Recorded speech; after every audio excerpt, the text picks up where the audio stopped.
Psychologue atypique, épisode 58.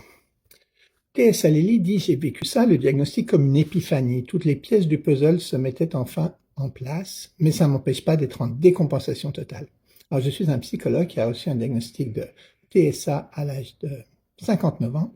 Je ne suis pas un expert en autisme, c'est juste que l'autisme est devenu une de mes passions. Alors, Lily, tu emploies ce terme de décompensation. Alors, le terme de décompensation, pour autant que je sache, nous vient vraiment un petit peu de la tradition psychanalytique où on parlait de structures psychotiques de certaines personnes qui compenseraient et qui parfois décompenseraient, donc redeviendraient psychotiques.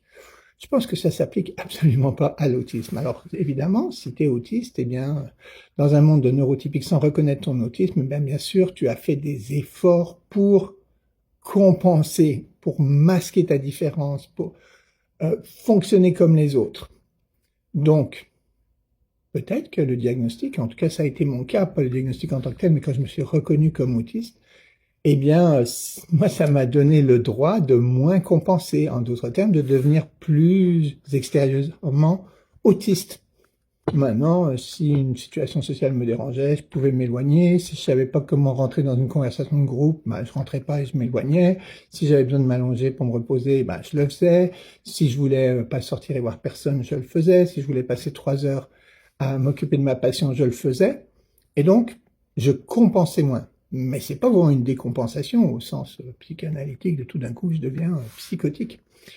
Donc, cette décompensation, ça peut être un petit peu déroutant parce qu'on se dit « Oh my God, je suis beaucoup plus autiste que je ne le pensais ».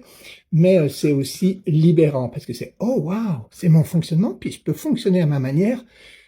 Ceux qui sont prêts à m'aimer et à m'accepter vont m'accepter, puis sans doute ils le font depuis toujours. Puis les autres, c'est quoi? Peuvent aller se faire foutre. Je le répète à personne, mais en fait, c'est pas mal ça. Donc, cherche plus à compenser, arrête de faire des efforts, accepte-toi comme tu es, ça va t'aider à mieux observer comment tu fonctionnes, qu'est-ce qui vide tes batteries, pour ça tu connais peut-être la théorie des cuillères, très utile, qu'est-ce qui recharge tes batteries, avec qui, dans quelles conditions, et de cette manière, petit à petit, en reconnaissant ton fonctionnement et qui tu es vraiment, eh bien tu vas pouvoir apprendre à fonctionner de manière optimale dans ce monde qui est quand même pas nécessairement fait pour nous, mais qui s'améliore. Donc, la décompensation. Arrêter de compenser, c'est super. Je sais pas ce que décompensation veut dire. Arrête de compenser, sois toi-même. Cool, non?